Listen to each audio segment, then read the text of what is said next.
नमस्कार, जय श्री राम। दोस्तों, वर्तमान में जो मुद्दा है वो आप सभी को पता है और होना भी है गर्म, क्योंकि लंबे समय से ये मुद्दा चलते आ रहा था और अचानक प्रधानमंत्री जी ने इन कृषि कानूनों को रिपील करने की यानी वापस लेने की बात कह दी। अब इससे चारों तरफ हंगामा मचा हुआ है, चाहे लोग समर्थन में हो चाहे विरोध में, दोनों तरफ हाहाकार मचा हुआ है। समर्थन वाले कई लोग कह रहे हैं कि बहुत अच्छा निर्णय लिया गया, हम खुश हैं, सरकार हार गई, सरकार ने घुटने टेक दिए, फलाना ढिमकाना। समर्थन में भी कुछ लोगों ने यही कहा कि सरकार हार गई, सरकार ने घुटने टेक दिए, एक मजबूत एक ताकतवर सरकार को ऐसा नहीं करना चाहिए, ऐसी बातें भी कुछ लोगों ने कही हैं। और कुछ समर्थकों ने इसके कारण भी गिनाए, यानी हर तरीके की मिली जुली सी बातें इस पर हुई हैं। हम यहाँ किसी को डिफेंड करने के लिए या किसी का समर्थन विरोध करने के लिए नहीं आए हैं। हमने पिछले यानी कल से अब तक कुछ चीज़ें देखी, उन्हें समझने की कोशिश की, उन पर थोड़ा सा निरीक्षण किया और वही चीज़ें आपके सामने रखने के लिए आए हैं। इसके बाद ही आपको निर्णय लेना होगा कि आपको किस पक्ष की तरफ जाना है, कैसा उस पर रिएक्ट करना है। क्योंकि देखिए, एक धैर्यहीन और विवेकी व्यक्ति की ये तो पहचान है कि किसी भी चीज़ पर एक्शन लेने के पहले वो उस पर चारों तरफ से सोचता ज़रूर है, क्योंकि आपका एक गलत एक्शन आपके भविष्य के लिए भी बहुत बड़ी चुनौती बन सकता है। इसलिए हमें कोई भी बात करने के पहले, किसी का भी समर्थन, किसी भी समय समर्थन करने के या विरोध करने के पहले ढंग से उस चीज़ को समझना बहुत आवश्यक होता है।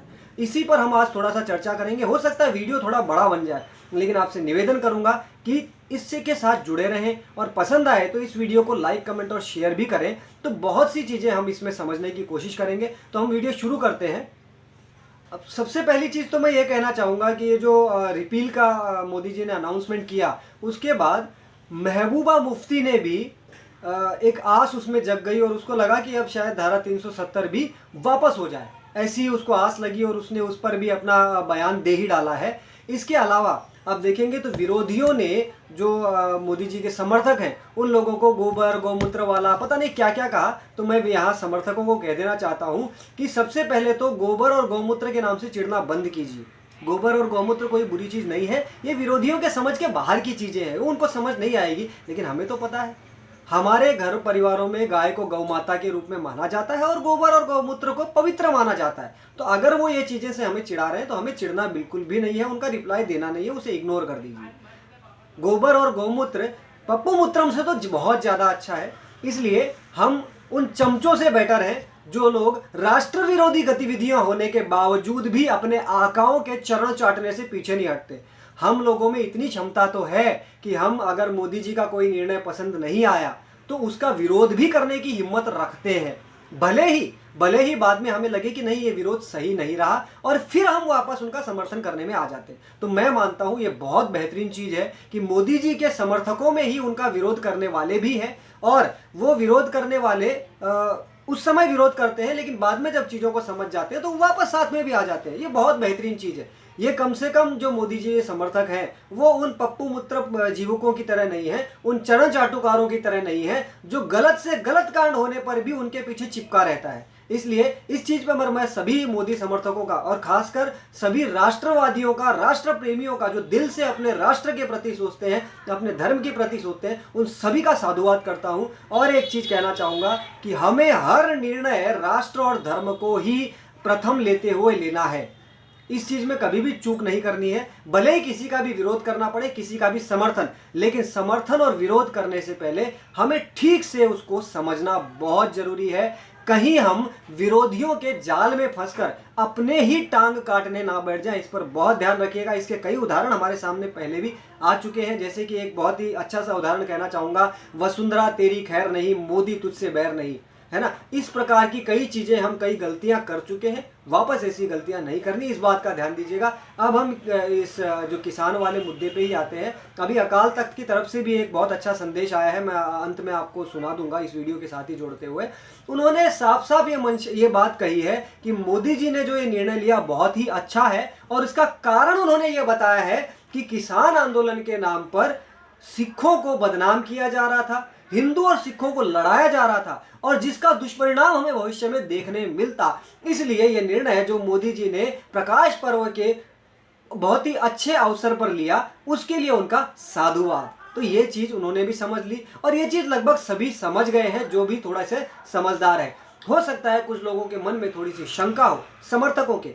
हम पप्पू मित्र जीवकों से तो बात ही नहीं करना चाहते, उन्हें समझाने का हमें कोई मतलब मजा भी नहीं आता, मतलब भी नहीं है। हम यहाँ ये वीडियो केवल गौ माता के भक्तों, राष्ट्र भक्तों और धर्मपरायण लोगों के लिए, जिनको गौमूत्र और गोबर से कोई भी परहेज नहीं है, ऐसे ही लोगों को समझाने के लिए वीडियो तैयार किया गया है। और आशा है वो लोग समझेंगे भी, क्योंकि वो पप्पमूत्रम के नशे में नहीं रहते हैं। वो अगर लेते भी हैं तो गौमूत्र लेते हैं, जिससे उनका दिमाग, मन, तन सब शांत रहता है। तो वही इस चीज़ को समझेंगे भी। हम आपको और भी बहुत सारी बातें इसमें बता रहे हैं, ध्यान से सुनिएगा।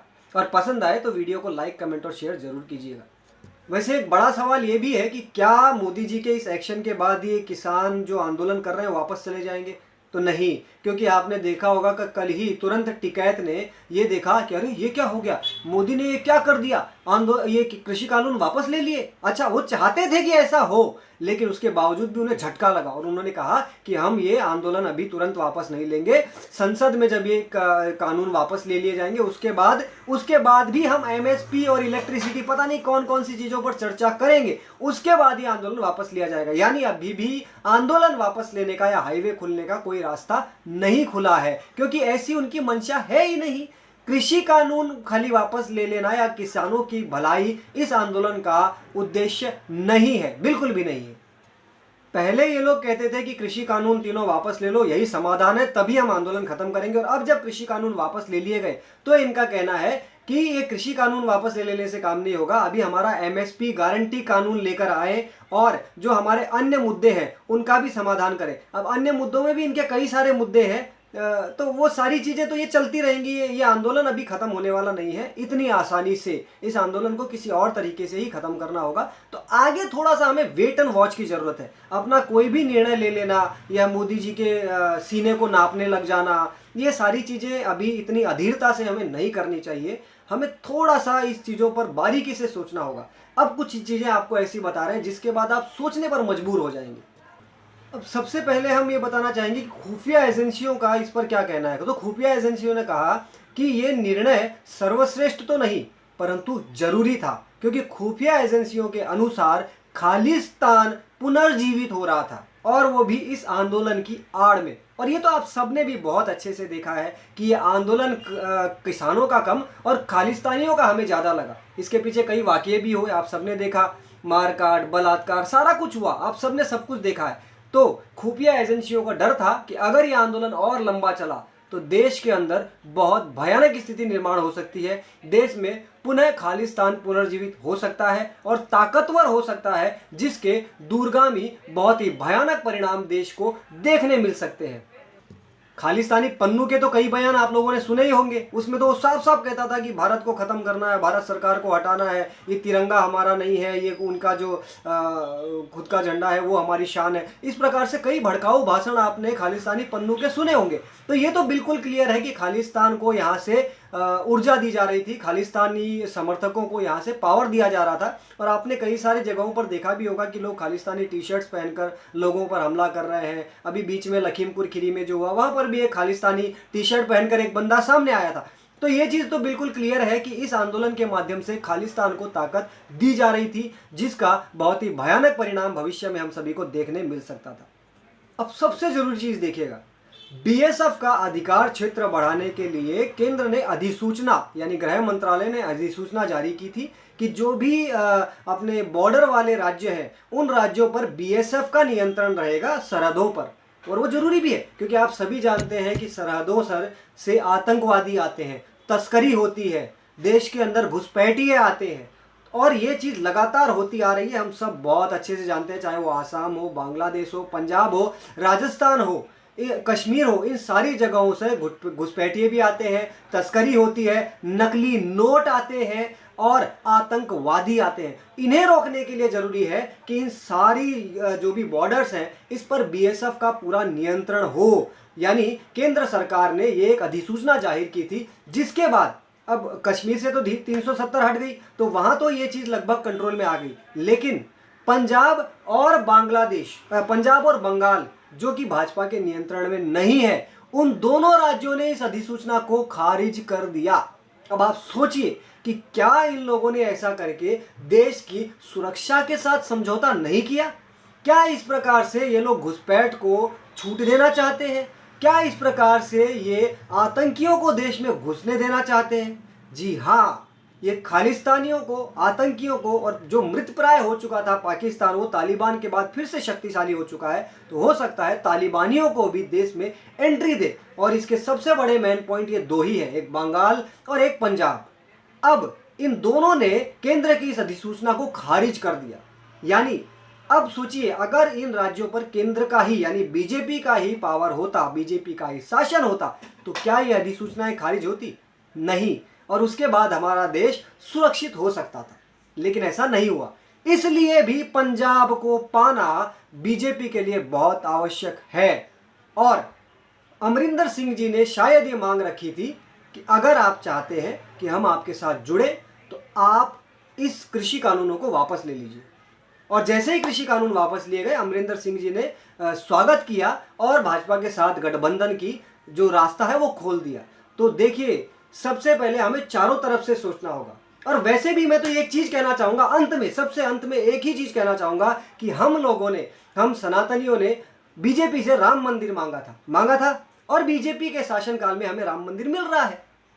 अब आखिर इस कृषि कानून के ना मिलने पर हम बीजेपी को कमजोर, गलत या जो भी ये सब क्यों कह रहे हैं? अपने लक्ष्य को सोचिए, आपका लक्ष्य क्या है? शंका में मत जिए।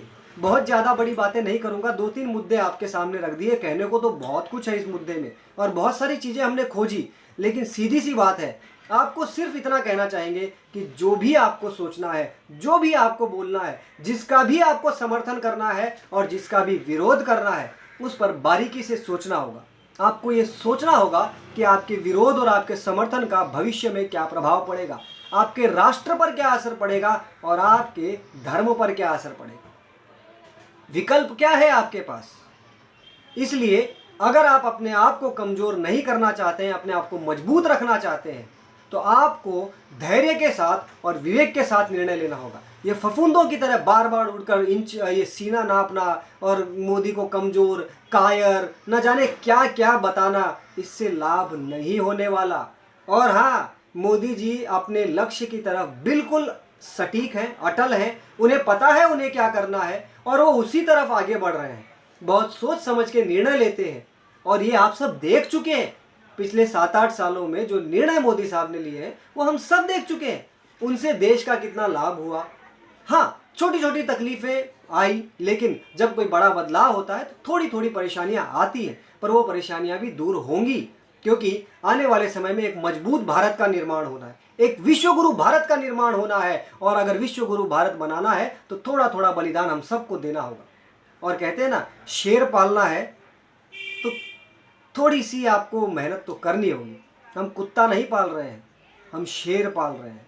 तो भाई थोड़ा सा रिस्क तो, थोड़ी सी परेशानियां तो उठानी ही पड़ेंगी। बाकी आप सभी समझदार हैं, आप बहुत समझदार हैं, आप पप्पू मूत्र जीवक नहीं हैं, आप गौमूत्र सेवन करने वाले लोग हैं, तो आप सनातन धर्मी हैं, आप राष्ट्र प्रेमी हैं। तो आपको राष्ट्र के हित में, धर्म के हित में सोचना होगा और उसी के अनुसार आगे बढ़ना होगा। अगर गलती से भी फिर से पंजाब हमारे हाथ से निकला तो फिर आप खालिस्तानियों का मार्ग पूरा खुला है। और उसी प्रकार पूरे देश चारों तरफ से हम सुरक्षित नहीं है, ऐसा मान लीजिए। अंदर से तो क्या हाल है आप सभी जानते हैं, जिहाद बहुत बुरी तरह चरम पर बैठा हुआ है। जहां देखो हिंदुओं को मारा जाता है, पीटा जाता है।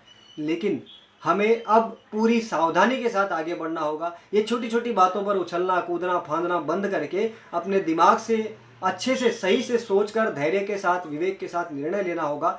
भविष्य के लिए निर्णय लेना होगा, वर्तमान के लिए नहीं। खैर, इसी के साथ हम हमारे इस वीडियो को यहीं समाप्त करते हैं। अगर आपको वीडियो पसंद आया तो लाइक, कमेंट और शेयर जरूर करें। कमेंट में आप अपनी बात रख सकते हैं और शेयर करके आप इस बात को, अगर आपको अच्छी लगी तो आगे से आगे पहुंचा सकते हैं। जय श्री राम, वंदे मातरम, भारत माता की जय।